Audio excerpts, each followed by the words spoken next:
10 ترجمہ کیا. انہوں نے کہا اے اللہ ہم صرف تیری ہی عبادت کریں اور صرف تجھی سے مدد چاہیں. یہ علیحدہ بات ہے کہ وہ خود اور ان کے ماننے والے غیر اللہ سے بھی مانگتے رہے ہیں. ترجمہ ٹھیک کیا ہے. اسی لیے میں کہتا ہوں قرآن میں کوئی چیز نہیں داخل ہو سکتی. قرآن کا ترجمہ فٹ ہے. آپ کسی کا اٹھا کے دیکھ لیں, ترجمہ سب نے ٹھیک کیا ہوا. اچھا, عبادت میں تو دعا بھی شامل ہے. جامعہ ترمذی میں حدیث ہے, سنن نسائی میں حدیث ہے, ابن ماجہ میں الدعاء هو العبادہ, دعا عبادت ہے. تو جب دعا عبادت ہے تو ایاک نعبد میں دعا شامل تھی. یہ پھر ایاک نستعین کیوں آیا؟ اس لیے کہ سب سے سینسٹیو ایشو ہی دعا کا ہے, غیر اللہ کو مدد کے لیے پکارنے کا.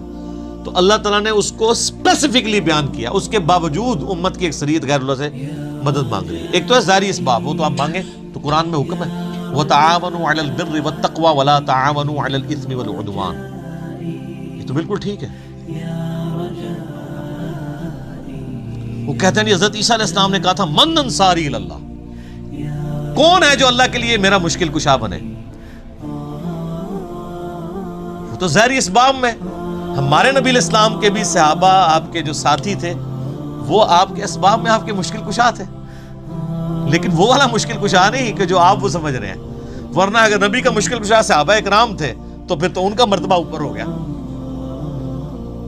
تو وہ صرف صحابہ مشکل کشا نہیں تھے, وہ یہودی جس نے نبی علیہ السلام کی زیرہ گروی رکھ کے آپ کو کچھ دیا تھا وہ بھی مشکل کشا ہے.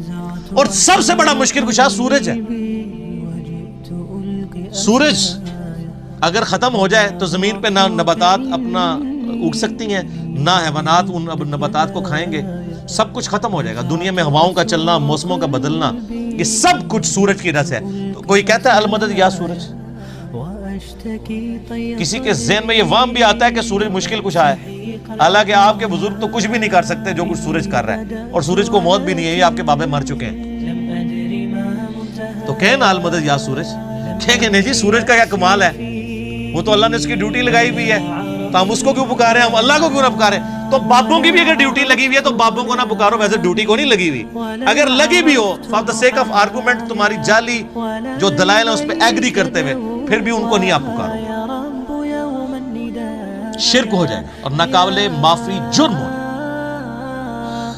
اهدنا الصراط المستقیم, اے اللہ ہمیں چلا سیدھے راستے پر. یہاں بھی دھوکے دیتے, اور یہ سارے ہی بزرگ ٹھیک ہیں, سارے ہی راستے ٹھیک ہیں.